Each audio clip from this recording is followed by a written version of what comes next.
આજની ધર્મકથા. પ્રણામ. અંતિમ તબક્કો વાદ પૂર્વેનો, અને આ તબક્કામાં પોતાની કૂટનીતિથી એક બહુ મોટું પરિણામ લાવવાનો યત્ન કર્યો કલિકાલ સર્વજ્ઞ હેમચંદ્રાચાર્યજીએ. રાજમાતા મીનળદેવી એવું મોટું નામ કે જેની પાસે, જેની સાથે વાત કરવા માટે જવાનું પણ કદાચ કોઈ પુરુષાર્થ કરવાનો સ્વપ્નમાં પણ ન વિચારે.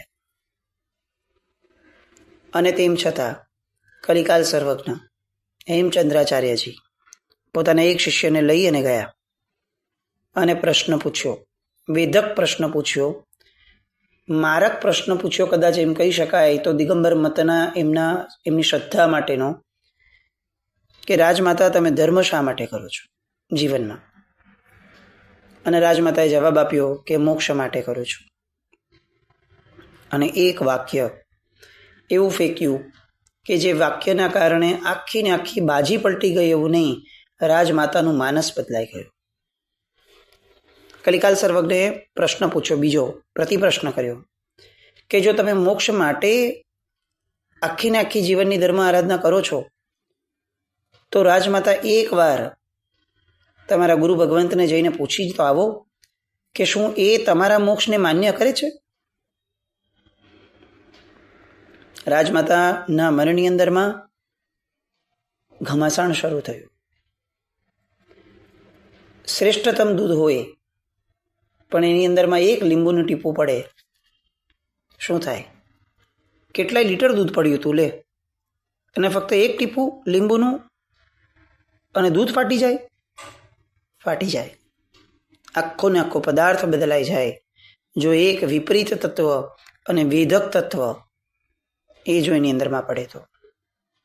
અત્યાર સુધી રાજમાતાએ જે રીતે આખો દાવ સજાવીને રાખ્યો હતો, નિર્ણાયકો માટે, બીજા વ્યવસ્થાપકો માટે, શરત ઊભી કરવા માટે, એ બધો દાવ એક જ આધાર ઉપર હતો કે મારા ગુરુની જીત થવી જોઈએ.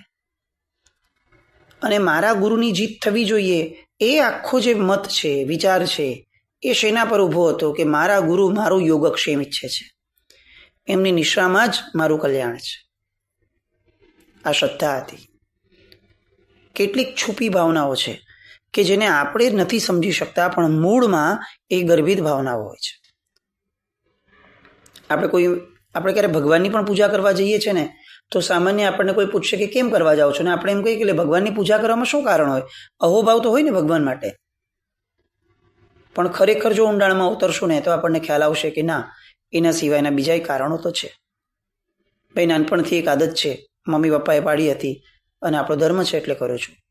કોકના મનમાં વળી એમ પણ હોય કે ભાઈ ભગવાનની પૂજા કરીએ તો પુણ્ય બંધાય એટલે કરું છું.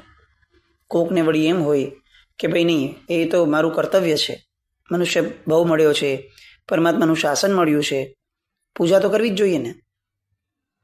અને કોકને એમ પણ વળી હશે કે ભગવાન પ્રત્યેનો અહોભાવ એટલો બધો છે, એમણે મને આપ્યું એટલું બધું છે, એમણે આ જગતને આપ્યું એટલું બધું છે કે એમની પૂજનીયતા, એમની આદયતા, એને પૂજ્યા વિના મને ચાલતું જ નથી. એનો અર્થ શું?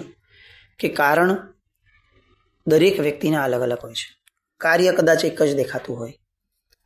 એમ કેટલાક ગર્ભિત કારણો દરેક વ્યક્તિના હૃદયની અંદરમાં હોય છે. મીનળદેવીએ કુમુદચંદ્રજી માટે જે કર્યું એમાં કુમુદચંદ્રજી પ્રત્યેનો વ્યક્તિગત અહોભાવ એ કદાચ સેકન્ડરી હશે. પ્રાઇમરી એ હશે કે મારું કલ્યાણ જે મતમાં છે, જે સિદ્ધાંતમાં છે, જે પક્ષમાં છે, મારે એ પક્ષને જીતાડવો છે.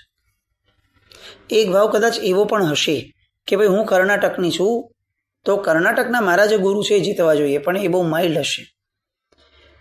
એના કરતાં ચડિયાતો ભાવ હશે કે અમે નાનપણથી આ ધર્મને સેવ્યો છે તો એ જીતવો જોઈએ. હવે આ જે પણ કારણો હતા એ બધા ધ્વંસ અહીંયા પામવાના હતા, કારણ કે મૂળ ઉપર ઘા થયો. એમણે કલિકાલ સર્વજ્ઞએ ક્યાંય પણ દિગંબરાચાર્ય માટે એક શબ્દ નબળો ન બોલ્યો. કુમુદચંદ્રજીને માટે તો ચાલો ઠીક છે, કુમુદચંદ્રજીએ રાજમાતા પાસે જે કરાવડાવ્યું એ પક્ષપાતી વલણ છે, આવું પણ કુમુદચંદ્રજી ઉપર આક્ષેપ નહીં કર્યો. તમે જુઓ, એમને રાજમાતાને બદલાવવા હતા તો એમણે રાજમાતા માટે કે રાજમાતાના પક્ષ માટે ઘસાતો એક શબ્દ પણ ન બોલ્યો. આ કલિકાલ સર્વજ્ઞ છે. અને આપણે હોઈએ તો આમ સ્પષ્ટપણે કહી દીધું હોત એ સમયે કે રાજમાતા જરા વિચાર કરજો, કેટલું ખોટું કરો છો તમે, આવા વ્યક્તિને છાવરો છો. રાજનગરમાં કેવું કર્યું છે એમણે, બોલો. કોઈ પણ નકારાત્મકતા એ ક્યારેય સારું પરિણામ દીર્ઘકાળમાં લાવી જ ન શકે, લાવી જ ન શકે. એ હંગામી ધોરણે ટેમ્પરરી કદાચ આપણને લાગે કે જો મેં આ નકારાત્મકતા કરીને તો જો પરિણામ આવ્યું, પણ લોંગ સાઇડથી વિચારીએ, લોંગ ટર્મના રિઝલ્ટથી વિચારીએ તો આપણે ચોક્કસ સ્વીકારવું પડશે કે ના, એનાથી કેટલુંક માનસિક નુકસાન તો થયું જ હતું. અને આ નુકસાનો હંમેશા આપણને આપણા ક્રોધ, આપણા અહમ એના દ્વારા મેળવેલા પરિણામ કરતાં ગૌણ લાગે છે. અને એટલે આપણી માન્યતા ક્યારેય બદલાતી નથી કે જ્યાં સુધી હું એને ટોકીશ નહીં ત્યાં સુધી એ સુધરશે નહીં.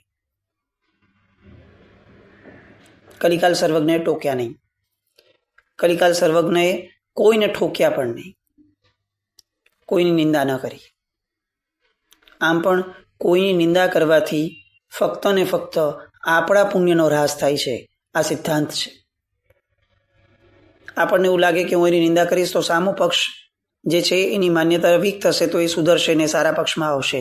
ના, આ જગતની અંદરમાં પરિવર્તન ફક્ત એક જ વસ્તુથી દ્રઢ આવી શકે છે, જીવ પોતે વિચારણા કરે ત્યારે.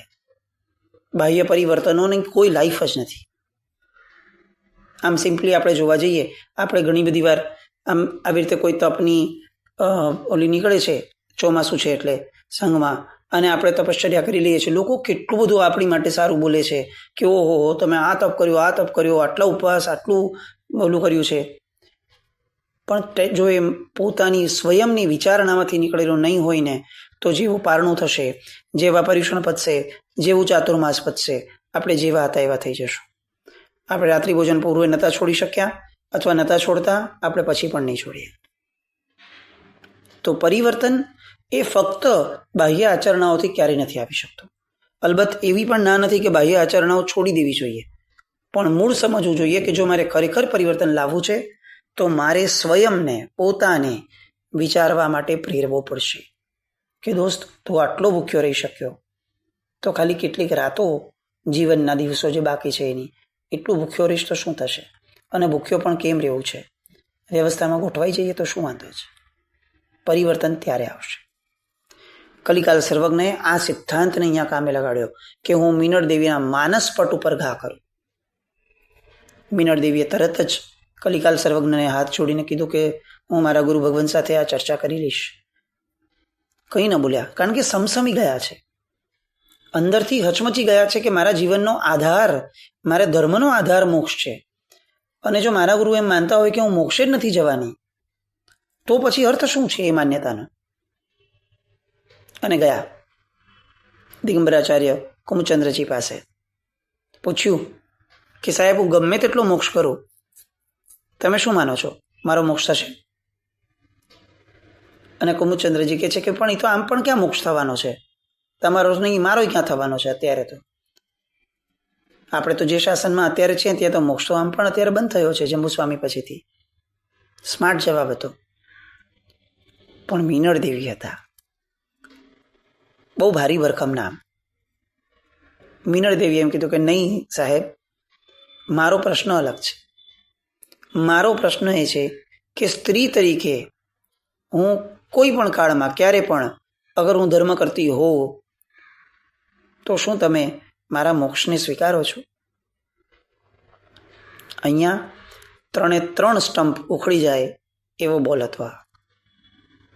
ક્લીન બોલ્ડ હતા, કારણ કે આખો ને આખો મત એ આ સિદ્ધાંત ઉપર ઊભો છે. નકારાય કેવી રીતે? આગળ પાછળ ફેરવવાની વાતો કરી, પ્રયત્ન કર્યા, પણ મીનળ દેવી છે ભાઈ. અને મીનળ દેવીને અંતે એમણે કહેવું પડ્યું કે ના, સ્ત્રીને ક્યારે પણ મોક્ષની યોગ્યતામાં દિગંબર મત ગણતો જ નથી. અને પછી પોતાના કારણો સમજાવવા જાય છે. પણ મીનળ દેવીની હથેળી એમની સામે એકદમ સ્ટોપની મુદ્રામાં આવી જાય છે. બસ સાહેબ, હાથ જોડ્યા, ત્યાંથી વિદાય લીધી. કદાચ ત્યાંથી વિદાય શરીરથી લીધી હશે, પણ સૌથી મોટી વિદાય એમની મનથી નીકળી અને મનના વલોપાતનો પ્રારંભ થયો કે હું શું કરતી હતી, હું કોની સહાયતા માટે આટલી બધી નકારાત્મકતામાં ગઈ હતી. જે મત મારા પોતાના અસ્તિત્વનો નિષેધ કરે છે મુક્તિ માટેનો, એ મતને હું જીતાડવા માટે આટલી બધી મહેનત કરતી હતી. અને કલિકાલ સર્વજ્ઞ હેમચંદ્રાચાર્યજીએ ફેંકેલો એ દાવ એ નિતાંત સફળતાને પામ્યો. તરત જ એમણે જણાવી દીધું નિર્ણાયકોને કે હવે તમે નિષ્પક્ષ રહેજો, જે જેવું થાય તે. હવે મારું કોઈ વજન, મારી કોઈ પણ પ્રકારની ચિંતા તમારે કરવાની નથી મારા મંત્રી. મીનળ દેવીએ પોતાનું આખું ને આખું અસ્તિત્વ આ પ્રસંગમાંથી પાછું ખેંચી લીધું. આપણને ઘણીવાર એવું લાગે કે કોઈ માણસ પલટાઈ જાય ને તો જ જીત થાય. ના, કોઈ માણસ પાછું ખેંચી લે ને તોય જીત થાય. મીનળ દેવીએ પાછું ખેંચી લીધું.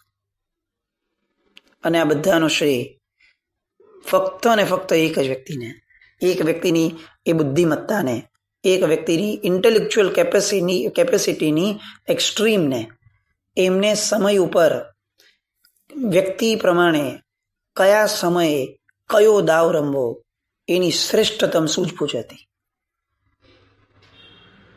અને એમણે એ જ દાવ રમ્યો અને એ દાવ સફળતાને પામ્યો. મીનળ દેવીનું અસ્તિત્વ, મીનળ દેવીનો રોલ પ્લે આખા વાદમાંથી હવે નીકળી ગયો. સમાચાર મળ્યા હશે સંઘને, શ્રી સંઘના અગ્રણીઓને, વાદીદેવસુરી મહારાજને, બીજા બધાને આનંદ થયો હશે. પણ વાદીદેવસુરી મહારાજ સાહેબ, એમને તો પેલા ચિંતા જ ન હતી, તો હવે આનંદ શેનો હોય? જેના જીવનમાં દુઃખ જ નથી એને હવે નવા સુખની કોઈ કલ્પના જ નથી કરી શકતા આપણે. એ સુખમાં જ છે. પણ હવે એક પ્રસંગ બીજો ઊભો થયો. હવે ચિંતા થઈ રાજાને, સિદ્ધરાજ જયસિંહની.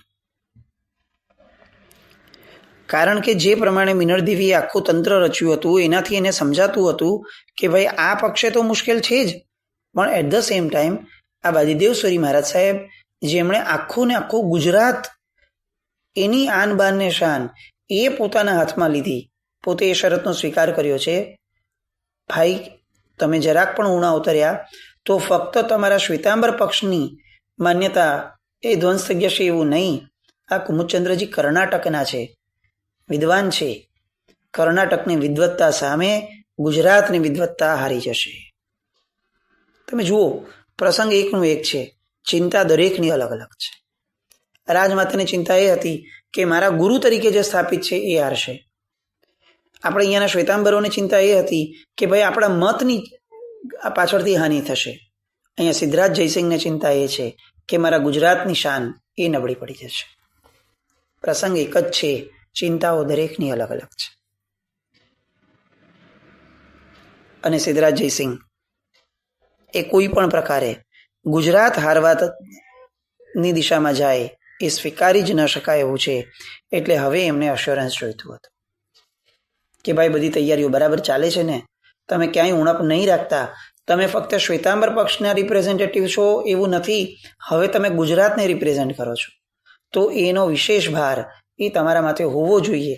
પણ વાદીદેવસુરી મહારાજ સાહેબને આવું કહેવાનું જીભ કોની ઉપડે? જેમના પ્રત્યે આપણને અપ્રતિમ અહોભાવ હોય, એક્સ્ટ્રીમનો અહોભાવ હોય, એના વિશે શંકા જવા દો, વિકલ્પ પણ કઈ રીતે વ્યક્ત કરી શકાય? ધાર્યું હોત તો પૂજ્ય વાદીદેવસુરી મહારાજ સાહેબને બોલાવ્યા હોત, આમ સરસ મજાનો સત્સંગ કરો છે સાહેબ, જરાક પધારજો ને, અથવા ચાલો ને હું ત્યાં આવી જાઉં. અને પછી આમ વાતમાંથી વાત કાઢી અને જરા પૂછ્યું હોત કે સાહેબ બધું બરાબર છે ને, તૈયારીઓમાં કશી ઉણપ નથી ને સાહેબ, જોજો હા, ગુજરાતની પ્રશ્નની વાત છે. પણ ના, આ બધા છે ને લોકો બહુ વિવેકી હતા, ઔચિત્યના ધણી હતા. આપણી જેવી ઉતાવળ કદાચ એ લોકોને નહોતી, આપણી જેવી અધીરાઈ એ કદાચ એ લોકોમાં નહોતી. બહુ ગંભીર વ્યક્તિઓ હતા અને એટલે જ ધર્મને આગળ વધારી શક્યા. આપણે આપણા એક પરિવારમાં આગળ નથી વધારી શકતા. આ લોકો આખો ને આખો ઇતિહાસ તમે જુઓ, આવા ગંભીર લોકો થકી જ આપણે અત્યાર સુધી આ ધર્મને પામ્યા છે. હવે ભવિષ્યની પેઢી શું કરશે એ પ્રશ્ન છે, એને કોણ આપશે એ પ્રશ્ન છે. પણ અત્યાર સુધી ઇતિહાસમાં આ બધા લોકોએ તો જે કામ કર્યું છે ને એ કદાચ બહુ જ સંતોષજનક છે. એમણે શ્રીપાળ કવિને તૈયાર કર્યા. એમને આખી વાત કરી કે ભાઈ જરા તમે તમારી રીતે જોજો ને, ખાલી એમ સહજ રીતે. કવિ છો તમે, તમારી અભિવ્યક્તિ બહુ વ્યવસ્થિત હોય, પૂછવાનું કામ હું કરું અને તમે કરો બેમાં બહુ મોટો ફરક છે. જે વસ્તુમાં જેની ચાંચ ડૂબતી હોય એ એને જ સોંપાય. આ મેનેજમેન્ટની કેવી પ્રિસાઇઝનેસ છે કે ધાર્યું તો પોતે રાજા છે પણ પોતે સ્વીકાર્યું કે હું રાજા હોવા માત્રથી દરેક વસ્તુમાં ભગવાન નથી થઈ જતો.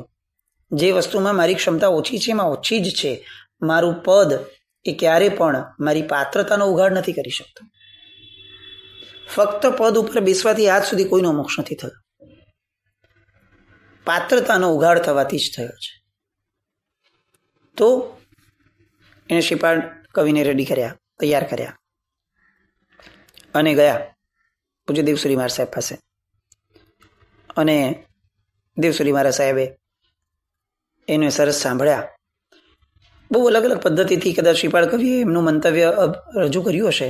કવિ છે તો એની પાસે એક અલગ અભિવ્યક્તિઓ હોય, પણ વાદી દેવસુરી મહારાજ સાહેબ છે સામે. હાર્દ જે છે વસ્તુનું એ સમજવામાં તો એમને શું વાર લાગવાની. ગુજરાતની વિદ્વત્તા, ગુજરાતની સંસ્કારિતા, એની સામે આંગળી ઉઠી છે સાહેબ. અને ત્યારે પૂજ્ય વાદી દેવસુરી મહારાજ સાહેબ બહુ સરસ રીતે જવાબ આપે છે કે તમારા દરેક પ્રશ્નોને હું સાંભળું છું, તમારી દરેક ચિંતા એને હું સમજું છું, પણ તમે સાહેબ તમારા સિદ્ધરાજ જયસિંહજીને કહેજો કે કોઈ પણ પ્રકારે કોઈ પણ જાતની ચિંતા ન કરે. આ વાદ એ કોઈની હાર માટે પણ નથી અને કોઈની જીત માટે પણ નથી. આ વાદ એ ફક્ત અસત્યનો પર્દાફાશ થાય એના માટે છે. આ વાદ એ સત્યનો વિજય થાય એના માટે છે. ગુજરાતની વિદ્વત્તા એ હારવી ન જોઈએ એ રાજાનો જે મત છે એની સાથે હું પૂર્ણ સંમત છું. અને મને પૂર્ણ વિશ્વાસ પણ છે કે મારા ગુરુદેવની કૃપાથી, સિદ્ધરાજના પ્રતાપથી અને ગુજરાતના પ્રચંડ પુણ્યથી અવશ્ય વિજય પ્રાપ્ત થશે. હું તો નિમિત્ત માત્ર હોઈશ, પણ મારા ગુરુદેવની કૃપા, સિદ્ધરાજ જયસિંહનો પ્રતાપ અને ગુજરાતમાં વસતા તમામે તમામ સત્યને ઈચ્છતા લોકોના પ્રચંડ પુણ્યથી અવશ્ય વિજય પ્રાપ્ત થશે. તમે ઉત્તરની ગરિમા જુઓ. આમ આપણને ખરેખર એવું લાગે કે આપણે જિંદગીમાં બોલતા જ નથી શીખ્યા. કદાચ આગળ વધીને એમ કહીએ તો કે આપણે વિચારતા પણ નથી શીખ્યા. આખા ગુજરાતને રિપ્રેઝેન્ટ કરનારું વ્યક્તિ, પોતાના ખભા પર 84 ગચ્છોની જવાબદારી લઈને બેઠેલું વ્યક્તિ, એ કેટલી નમ્રતાથી વાત કરે છે કે ભાઈ હું નથી. આ જુઓ મારા ગુરુદેવની કૃપા, સિદ્ધરાજ જયસિંહનો પ્રતાપ. તમે જુઓ આમાં ક્યાં સિદ્ધરાજ જયસિંહ આવ્યા. અને તો પણ સામે કોણ ઊભું છે, પ્રશ્ન કોનો છે, એના આધાર ઉપર આપણો જવાબ નક્કી થાય. એકાંતવાદ ભગવાનના શાસનની અંદરમાં ક્યારેય માન્ય કેમ નથી? કારણ કે અહીંયા પરિસ્થિતિના આધાર ઉપર વાત થવી જોઈએ. આ પરિસ્થિતિની અંદરમાં મારા ગુરુદેવની કૃપાથી કામ પતી ગયું હોત, પણ ના, પ્રશ્ન ગુજરાત આખા માટેનો છે, પ્રશ્ન ગુજરાતના નાથનો છે. તો મારા ઉત્તરની અંદરમાં એનો ઉલ્લેખ, આ ગુજરાતના સર્વસામાન્ય લોકોનો ઉલ્લેખ એ આવવો જોઈએ. તો જ પ્રશ્ન પૂછનારને સંતોષ થાય. આ ગીતાર્થતા છે. હું એક જ લાઠીથી બધું હંકારું કે મારો જવાબ ફિક્સ જ રહેશે, વાત પૂરી કરી નાખો, ભાઈ એમને કહી દેજો કે મારા ગુરુદેવની કૃપાથી થઈ જશે. ના, આ માન્ય નથી. ભગવાનનું શાસન ક્યારેય છીછરું ન હોય. અને એટલે જ સૌથી મોટો પ્રોબ્લેમ આપણને આ છે કે આપણે સિદ્ધાંતોને પકડવા નથી અને આપણે ઉપર છેલ્લું બધું જ શીખી લેવું છે અને એ પ્રમાણે જીવન જીવી લેવું છે અને એના દ્વારા માની લેવું છે કે હું આ પર્વની અંદરમાં કંઈક સારું પામીશ. બધું હવામાં છે. આપણા પગ મૂળ સિદ્ધાંતની જમીનને અડ્યા જ નથી અને એને શીખવાનો કોઈ યત્ન પણ નથી. આપણને 2 પ્રતિક્રમણ 5 પ્રતિક્રમણ આવડી જશે, આપણે એવું માની લેશું કે મારો ભાવ સફળ થઈ ગયો, પણ હું સિદ્ધાંતને નથી શીખી શક્યો, ભગવાનના શાસનના. આનો વસવસો જ નથી. મારા શબ્દો બદલાયા છે, મારી વિચારધારા નથી બદલાઈ, મારો પક્ષ નથી બદલાયો, એની ચિંતા આપણને ક્યારેય નથી. મારી ક્રિયાઓ બદલાણી છે પણ મારા સિદ્ધાંતો નથી બદલાયા. મારો ગમો નથી બદલાયો, એની ચિંતા આપણને ક્યારેય નથી. અને એટલે જ બહુ મોટો પ્રશ્નચિહ્ન મૃત્યુ સમયે આપણી સામે ઉભો રહેશે કે આવડો ઉચ્ચતમ મનુષ્ય ભાવ પામ્યા પછીથી હું શું લઈને જાઉં છું. અને એ નિરુત્તર પ્રશ્ન એ કદાચ આપણા મૃત્યુની શરીરની વેદના કરતાં પણ મોટી વેદના હશે. પણ આ બધા મહાપુરુષો શું કેવું, આ પૂજ્ય વાદીદેવ સુરી મહારાજ સાહેબની ધર્મ પરિણતિ, એમની વિદ્વત્તા, એમની અભિવ્યક્તિ, એક્સપ્રેશન એ કેટલું પાવરફુલ હશે. શ્રીપાળ કવિ આ બધું સાંભળીને ગદગદ થઈ જાય છે. પણ વાદીદેવ સુરી મહારાજ સાહેબ અટકતા નથી. અહીંયા વાદીદેવ સુરી મહારાજ સાહેબ હવે એક માસ્ટર કી આપે છે કે જેના આધાર ઉપર હવે શ્રીપાળ કવિ નહીં, સિદ્ધરાજ જયસિંહ નહીં, કદાચ આ સાંભળનાર એક વ્યક્તિને થઈ જાય કે યસ, હવે આપણે જીતી જશું. અત્યાર સુધીની વાત એ તો શ્રદ્ધાની વાતો હતી, પણ વાસ્તવિકતાની અંદરમાં એક ઘટના એવી બની છે મારી અંદરમાં કે જેના આધાર ઉપર મને પૂર્ણ વિશ્વાસ ઊભો થયો છે. હું હવામાં નથી કે હું જીતી શકીશ. મને પૂર્ણ વિશ્વાસ ઊભો થયો છે કે હું હવે આ પક્ષ જીતશે જ. એવો કયો પ્રસંગ બન્યો અને એવી કઈ વાત અત્યારે પૂજ્ય વાદીદેવ સુરી મહારાજ સાહેબ શ્રીપાળ કવિ અને સિદ્ધરાજ જયસિંહ સુધી પહોંચાડાવે છે. એક શ્લોક કે જેના કારણે હવે સિદ્ધરાજ પણ નચિંત થઈ જાય છે. એ શ્લોકનો મર્મ, એ આખી વાત.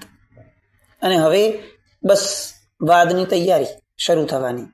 તો એ વાદ પૂર્વે આ વાદ કરનાર વ્યક્તિ, એનું અસ્તિત્વ અને વાદના મહત્વના મુદ્દાઓ, આ બધા માટે ફરીથી મળશું.